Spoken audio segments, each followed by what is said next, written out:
Hey guys, welcome to day, well at least in Florida, welcome to day 14 of the quarantine. That rhymed. I have a book haul. I haven't done a book haul in a really long time because I was kind of against making them because let's be real, it's easy content and I just feel like I'm not offering that much in the way of just holding up books and telling you what they're about, because you can easily go on Goodreads or even Google or whatever bookstore website you like to go on to look up what they're about. And a lot of these I feel like you guys have probably already heard of, so I'm probably just regurgitating a lot of it. Regurgitate is a disgusting word, I'm just now realizing. So I did a little something different, for me at least, for this book haul, but I like separated each stack of books by like where I got them, how I got them, that kind of deal. And also these are all the books I've accumulated this year alone. So it's pretty crazy and I need to stop. I actually am proud of myself. I haven't bought a book in like over a month now, so congratulations. Are not in order, but they kind of are, because that's a huge thing for me. I buy books at least like once a week. Like I buy a book a week. It seems like, I mean, it will seem like that when I show you all these books. Yeah, I guess without further ado, let's get started. This first stack of books I'm going to show you guys I received for my birthday, which my birthday was at the end of January of this year. So the first book I have here to show you guys is The Hand on the Wall by Maureen Johnson. This is the third and final book in the Truly Devious series. If you don't know what the Truly Devious series is, it is a young adult murder mystery series that follows two different timelines. One is when this founder of Ellingham Academy, his name's Albert, his wife and daughter go missing, they get kidnapped, but it's a cold case because it never gets solved. But fast forward to today's day and age, there is our main character, Stevie Bell, a true crime aficionado who assumes she has the skills and drive in order to figure out who did that kidnapping all those years ago. So this is the third book in the trilogy. So it's completed now. I don't know why I haven't gotten to this book yet. It is on the top of my TBR. I have just found myself in the middle of reading other things. Like right now, I'm reading my last book for the Owls Readathon, but no matter how hard I tried, this book wouldn't fit any of the frickin' prompts. So this is definitely top of the TBR until I can start reading books that I mean, I know I don't have to read for the Owls Readathon, but I do at the same time. So that's book one that I got. The second book that I received for my birthday is A Gathering of Shadows by V.E. Schwab, also another sequel to a series I started last year. This is the second book in the Shades of Magic series by V.E. Schwab. I read A Darker Shade of Magic, the first book in this series, back in December and loved it. I haven't disliked a V.E. Schwab book yet. Granted, I have only read 3 of her books. I've read Vicious, Vengeful, and A Darker Shade of Magic, but I just love the way she writes her like action in her worlds. It's so captivating and enthralling. This is all about a world where there are oh my gosh, I can't talk. This is about a world where there are parallel Londons, and our main character Kel is has this ability to travel between the Londons, and he gets mixed up with a rock from Black London, which no longer exists to anyone's knowledge. I don't actually know anything concrete. I'm just kind of like projecting what I think might happen in the rest of the series, but he gets tasked with having to discard it because it has a lot of power in it that can bring down all the other Londons, and he's from Red London and he wants to protect his home London. So yeah, that's kind of the gist of the first book, and we just, I guess, continue on. I honestly feel like the first book could have been a standalone, but it's not, so we have more and I'm excited. All right, the next 2 books that I got for my birthday aren't really like books, but I asked for them. So this first one is called Beholding and Becoming by Ruth Chow. I know I'm not pronouncing it right. Simons, The Art of Everyday Worship. She also has another book that's a lot like this called Grace Laced, which funnily enough, I asked for this for my birthday and my mom got Grace Laced for her Christmas gift from her sister. But it's basically just, it's a Christian nonfiction, but she does all of like the art and typography, and she will do quotes, she'll do verses, but like almost every page just has something beautiful to look at. And I don't know, to me it just, it's very peaceful. I feel like this is going to be a very peaceful reading experience because it's about Jesus and obviously really pretty drawings of botanical things and butterflies. So yeah, that's what this is. And the only other book I got for my birthday is this book called Bibliophile. It is an illustrated miscellany, I think is how that word is pronounced, by Jane Mount. And it's basically a book about book recommendations, which is awesome. This is definitely, I think, a great gift idea for a fellow bookworm if you know about them. But like, she has little sections of genres, and then she'll make a book stack of books that fit that genre. So most of the pages are like this, but she also has fun little quizzes. Like this one is a 5-word synopsis quiz.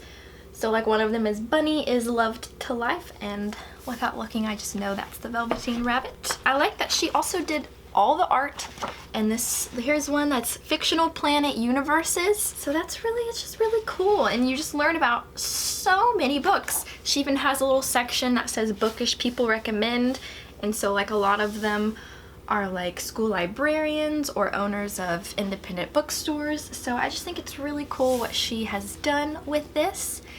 So yeah, I'm really happy to have this. I've already flipped through every page in this book, and it's just a whole lot of book recommendations. So yeah, I would obviously recommend. Moving now on to stack number 2, I'm going to share with you all of my book of the month books that I've received so far this year. So the first book I got from book of the month that I'm going to share is from December 2019, so not 2020, but I didn't get a book for January 2020 because none of the options that month really interested me. But the one I got for December is Long Bright River by Liz Moore, and what sold me about this book was that it's about 2 sisters, which even though I don't have any sisters, I just have one brother, I love stories about sisters, Little Women. Yes, but this is definitely different than Little Women. I'm not going into this book thinking that they're gonna be the same thing. I've just found that I love reading books really just about siblings, but this one is about 2 adult siblings. This is definitely an adult novel because it's about one of them who is a cop and the other one who is addicted to drugs. And Mickey is the one who's a cop, and Casey is the one who's a drug addict. She goes missing right as this like string of murders happens in their town.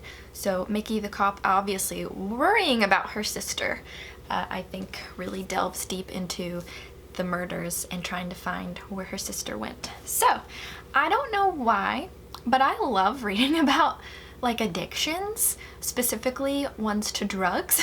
It's a really weird like interest of mine. It's one of the reasons why I really liked Daisy Jones and the Six. I mean, it's not all about drug addiction, that book, but it's definitely heavily featured. So yeah, when I heard that this one had a character who was a drug addict, I was like, okay, that sounds like it's a book for me. Anyway, that's so weird because speaking as someone who has never done drugs, I don't know why I really like watching movies about it, watching documentaries about it, reading books about it. I don't know what that says about me, but you know. Moving on, this next book of the month I got for February, because like I said, I skipped January, and I got You Are Not Alone by Greer Hendricks and Sarah Pekkanen, which I now own all 3 of their co-authored books, but I haven't read a single one. I have a problem. So this one is about this girl. It just says that she seems like she's just down on her luck. It says she wants to find love, but it eludes her. She wants to be fulfilled, but her job is a dead end. She wants to belong, but her life is becoming increasingly isolated. But apparently she like makes friends with this group of sisters. There's my sister story. And it says they have an unbreakable circle of friends. They live a life of glamour and perfection. They always get what they desire. And it says Shay thinks she wants their life, but what they really want is hers. So kind of like a cultish sisterhood. I think it sounds pretty good. That's the vibes I'm getting. So yeah, I decided why not? For the month of, what was that, February. Alright, so for the month of March, I have 4 book of the months to show you guys because my mom had 3 credits built up. She got book of the month YA back when I was an affiliate for them, but she cashed out her 3 credits and was like, here you go. So she didn't even let me know she was doing this. So that was really nice of her. The first one is called A Good Girl's Guide to Murder by Holly Jackson. This, like I just said, is a YA. And I believe it's about this girl who is starting to reinvestigate this murder/murder-suicide. And I think as she starts finding more and more clues as to disprove like what everyone believes happened, she starts getting like death threats and attacked, and she gets thwarted and stuff like that. I've heard actually really good things about this book, having not heard a lot. What I have heard is really good. So yeah, I'm really glad that Mom got me that one.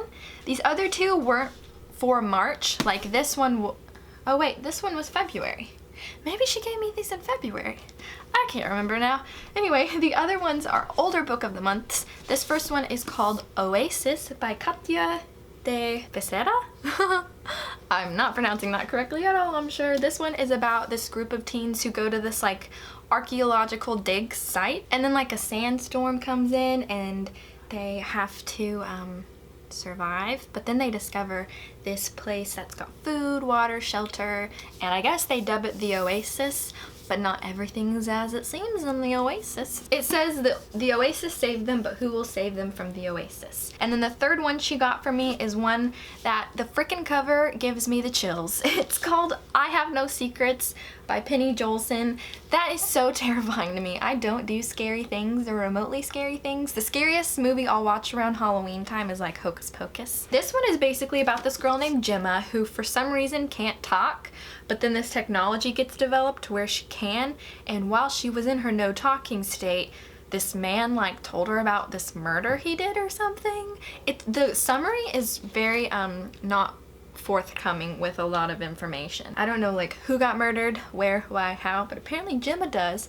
So if I ever get around to reading this freaky looking book, I will let you guys know what happens. Well, maybe not, but I'll let you guys know what I thought about it. Okay, so the next two books I'm so excited for. They're like two of my most anticipated releases of 2020. The first one is called The Two Lives of Lydia Byrd by Josie Silver. This one seems to be about a girl who's already been married. I think they're married. I can't read fast enough to know. They're either married or just dating or whatever, but their names are Lydia and Freddie, and Freddie dies in a car accident, and Lydia somehow is able to live this like alternative life through some way or another where Freddie's still alive. So she likes to like live that life rather than her real life where he's actually dead. I don't know why I'm trying to use the book cover to like explain it. Yeah, it seems absolutely heartbreaking because there's an episode of Black Mirror, if you guys have ever watched Black Mirror, where this woman's husband or boyfriend, I can't remember now, dies, and she like orders this human-like robot to take his place, and it's, you know, it's just not the same. It will never be the same. But yeah, so it actually sounds depressing, but I really want to read it. The next book I have here was, oh, I got really bright, was another one of my anticipated releases, and that one is called Beach Read by Emily Henry. I love this cover, I love the spine, I love everything about this book so far. It's about these two authors, January and Augustus, month names, and January is an author. She likes to write these happy-go-lucky romances, and Augustus writes these more somber literary fiction novels. And they are neighboring, well, they're at beach houses that neighbor each other over the course of the summer because they're both experiencing writer's block. And they think maybe in order to break their writer's block, they try to write a book like the other person. So he tries writing a romance and she tries writing the next great American novel, and it kind of sparks like an adventure romance for them. I'm really excited for both of them. I love books about writers because I'm a writer. I love books set at the beach because I live very near a beach. So yeah, this book, oh, I'm so excited to get to it. But yeah, I'm trying to save it to where I actually might be able to go to the beach to read it because the beaches here in Florida are unfortunately closed. All right, my next stack of books is going to be books that I bought because of the Currently Reading podcast. So if you guys don't know, I feel like I've mentioned them in the last like 3 of my videos, but I listen to this little podcast on Spotify called the Currently Reading Podcast. The hosts are Meredith and Katie, and recently there's been this new woman named Mindy, but the way they describe books, man, it's so good. In each podcast, they will list like books that made them cry, their top 10 books of 2019, books that made them want to hurl them through a window, which I listened to that one recently. It was quite comical. So these 3 books I bought as soon as I heard them talk about them. I think all 3 of these actually are from their top 10 reads of 2019. So this first one is called Bringing Down the Duke by Evie Dunmore. This is a historical romance. Definitely out of my comfort zone for sure. I don't really read a whole lot of romances, especially not historical ones. I don't think I've ever read a historical romance. So this one is set in England in the year 1879, and it is about this girl named Annabelle Archer, who is one of the first female students at Oxford University. She's there on a scholarship, and her scholarship demands that she recruit men of influence to champion the rising women's suffrage movement. Her target is the cold and calculating Duke of Montgomery, commander of Britain's politics. But Montgomery wouldn't be the kingdom's greatest strategist if he couldn't turn the tables and confront Annabelle with an altogether different offer. So it kind of, I don't know if it's like enemies to lovers, but it's definitely like I don't know, maybe rivals or just like competitors to lovers. I don't know, but it sounds so adorable. And again, the way they make it sound on the Currently Reading podcast just really makes it sound like you need to read it before you die. This next book, before I get judged, I was not planning on ever reading this book, but they talked about it on that dang podcast, and so I had to go out and get it. And that is American Royals by Catherine McGee, which the entire premise of this book is if George Washington hadn't been crowned president, but instead was crowned King of America, which totally defeats the purpose of America, but you know, I guess we're gonna roll with it for this book. It's basically, in my head, it's kind of like Gossip Girl meets the royal family, but in America. I'm very excited about it. It's about like the teenage sons and daughters of the royal family in America.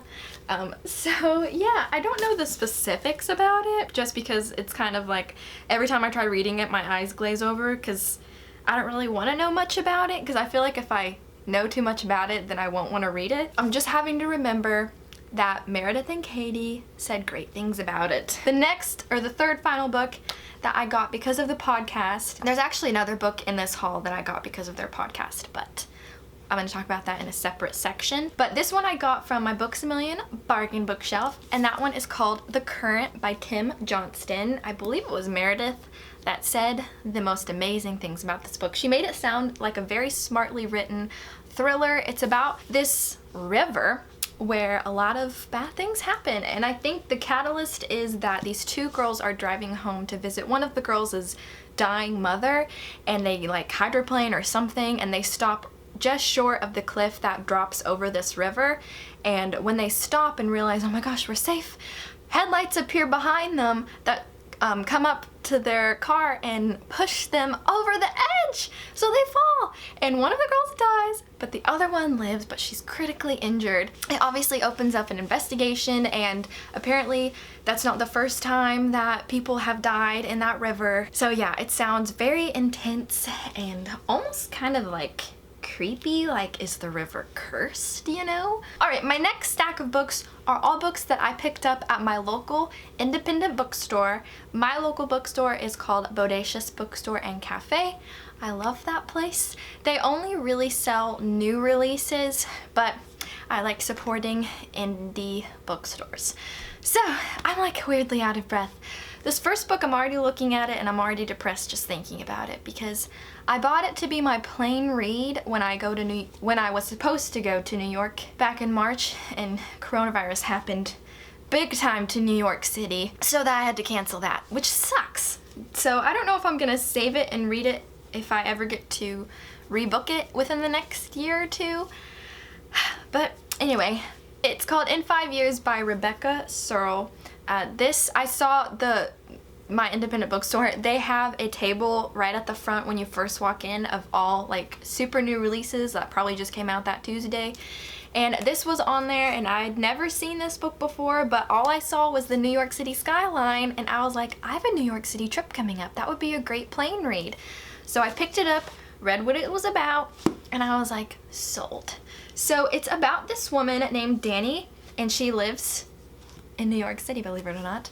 And she is engaged to be married. She has like a plan for her life. She's like this independent career woman. She knows what she wants. But then she goes to sleep one night, sees herself in 5 years with a different man, a different job, living in a different house, and she wakes up and just can't shake that dream. So she starts to reevaluate exactly if the life she's living is the life she wants. It kind of reminds me a little bit of, did anyone ever watch that movie The Family Man with Nicolas Cage? That movie always used to make me really sad for some reason. But anyway, so yeah, it seems heartbreaking, but I felt like I could take it because I was going to be so hyped up from the joy of being able to go to New York City for the first time. And now if I read this book before I go there, I'm just gonna probably hate read it. No, I'm just kidding. But like, yeah, the only reason why I really bought this book, I mean, I am interested in it, I am. But it will just always remind me of the fact that I bought it for my New York trip that got canceled. Moving on. The next book I also picked up from my independent bookstore, and that is called Followers by Megan Angelo. And this one is all about social media and technology going wrong. It says it's an electrifying story of two ambitious friends, the dark choices they make, and the stunning moment that changes the world as we know it forever. I would read this whole summary because it's seriously so good, but it's kind of long, so you should read it. But this was the sentence that like really upped this book's game for me. It says, in a closed California village where government appointed celebrities, just that like phrase, I was like, what? Live every moment of the day on camera, a woman named Marlo discovers a shattering secret about her past. Government appointed celebrities was really the selling point of this book for me. I don't really know why, but it sounds so good. It says this book is at turns wry and tender, bleak and hopeful. This darkly funny story reminds us that even if we obsess over famous people we'll never meet, what we really crave is genuine human connection, which I completely agree with that sentiment. I love anything to do with that, like technology stuff. Going wrong, specifically. All right, the next book I have here to haul is probably my most recent book purchase. But like I said, it's been a while since I purchased a book. But when I brought it home, I noticed how similar the color schemes are between these two books. This is the book I'm about to talk about, by the way. And when I looked, they're both published by Berkley. So Berkley has someone on their team who loves a good orange and blue scheme. Right, so that book is The Bookish Life of Nina Hill. And I have been wanting this book forever. So basically since it came out last year. I think it came out last summer. So yeah, it's about this woman named Nina Hill who is a book nerd. She works at an independent bookstore. She is a member on a trivia team, which, fun fact about me, I love useless trivia. I love trivia nights. Oh my gosh. So I already share so much in common with Nina Hill. She finds out that the father she never knew existed dies and leaves her with a lot of sisters, brothers, nieces, and nephews, and Nina is super shy, so she is like horrified at the idea of having a really big family because she has liked living life on her own.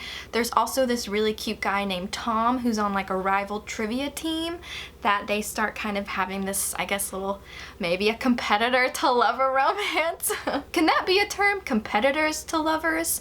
That's gonna be my new term. So yeah, I'm really excited to read this. I like reading books about characters that like get out of their shells and get out of their comfort zones. Okay, so the fourth and final book I got from my local independent bookstore, I actually had special ordered because they didn't have it in stock, and it's The Only Plane in the Sky by Garrett M. Graff, An Oral History of 9/11. This was another one of the books I heard amazing things about on the Currently Reading podcast from Meredith and Katie, and decided I really wanted to read it because I just remember in school, in history class, when 9/11 was the subject we were going to be talking about for that next week or two. That was the most like exciting time in history class for me. I like history for the majority of time, but there are some histories that just are so boring, but not 9/11. I find it incredibly interesting. Also, the conspiracies about it are really interesting. Not that I believe a lot of them, but I like watching or reading or hearing about conspiracy theories of any. I've heard some weird conspiracy theories like about Lady Gaga or Marilyn Monroe and JFK. Anyway, we're getting off track here. So yeah, I had this one special ordered from my bookstore. I think if you're wanting to support local indie bookstores right now during this quarantine time, I would definitely recommend calling them to see A, if they're even open, and B, if they are still ordering books, because chances are they probably are. Alright, so moving on to the last stack of books. These are all just books that I've just picked up willy-nilly from either like Barnes & Noble, Books A Million. I don't think I've bought a book online other than my Book of the Month books at all this year. Crazy. Alright, so the first 3 books I'm going to talk about. Books A Million back in January had this buy 2 get the 3rd book free, and I always fall for those sales. So those 3 books are The Widow of Rose House by Diana Biller, which is like a historical fiction romance. This is the second historical fiction romance I got. But it's got a touch of paranormalness to it because our main character, Mrs. Alva Webster, it's also set in New York in the year 1875. She gets shunned by the society elite when she starts taking care of Rose House, which is supposedly haunted. So I thought that sounded really good. And then the second book I got is called The Immortalists by Chloe Benjamin. My manager actually was talking about this book one day at work, and she said that she liked the book overall, but she thought the ending was lackluster, but she said it was worth the read, so I was like, okay. When I saw this book as one of the books that could be buy 2 get the 3rd free, I decided why not. The cover is stunning, and I think it's worth it. Also, it's set in New York City in the year 1969. Well, I think it starts there because it's basically about this family who hear their fortunes read by this traveling psychic, and I guess then it follows them, I guess, either living out those fortunes or maybe trying to disprove them. But yeah, it's like a family saga. And then the 3rd book, I guess the one I got for free, since I think these were all the same price. Yes, they were. I got An Anonymous Girl by Greer Hendricks and Sarah Pekkanen. This one is about this girl who gets entered into a psychological study about ethics and morality, and while she thought she was going to be able to retain her freedom as she is being studied, she doesn't. It says Jessica's behavior will not only be monitored, but manipulated. So like, if that is the case, then it can't be a true study. But maybe that's the point. So anyway, it just sounds really interesting. And so yeah, I thought I had a good interest in all 3 of these, so why not buy 2 get the 3rd free, okay? Alright, so this next book I have here, my mom actually bought, but I really want to read it. It is called Neverwhere by Neil Gaiman. I unfortunately still haven't yet to read a Neil Gaiman book. But this one is about the London Underground. Well, I guess a fantasy version of the London Underground. And there's this woman who's on the run from 2 assassins in black suit, and she is from London Below. And so our main character, Richard Mayhew, I guess tries to help her, like helps her escape, but then I guess he gets taken down to London Below. And I've just heard that this book is very weird and maybe even frightening at points. It's got little illustrations, like just black and white illustrations all throughout. I think this book will be a great read come like fall time, because it seems like a little weirdo of a book. Alright, so this next book was like probably my most anticipated release of 2020. Like, actually no, A Ballad of Snakes and Songbirds, whatever the Hunger Games prequel that's coming out in May next month. That's my most anticipated release of the year, but this one's probably number 2, and that is House of Earth and Blood by Sarah J. Maas. I was about to call it House of Earth and Blood Crescent City. Crescent City is like the name I think of this series, but this book is called House of Earth and Blood. I'll be quite honest, I don't really know what this book's about, because Sarah J. Maas for me is an auto-buy author. She could come out with like this weird offbeat contemporary book and I'd still buy it because it's Sarah J. Maas. This one is about this girl named Bryce whose friends all get murdered, and She wants to avenge their deaths, and I think she has to travel to Crescent City to do it. And Crescent City, I'm assuming, is fantastical and magical, and I love those things. There's also a character in here named Hunt Athalar, I don't know how to say that, and he is a notorious fallen angel. Ugh. But it says his brutal skills and incredible strength have been set to one purpose: to assassinate his boss's enemies, no questions asked. But with a demon wreaking havoc in the city, he's offered an irresistible deal. Help Bryce find the murderer, and his freedom will be within reach. Oh, so, okay. I was wondering how she got him to help with the investigation. Maybe if I should just read a summary, hopefully there's gonna be some romance. That's one thing I really feel like Sarah J. Maas does a great job at, is building up a romance. Not so much when they actually come together, but like in A Court of Mist and Fury, all that time with Rhysand and Feyre doing like their little flirting while she kind of still doesn't know if she really hates him or loves him.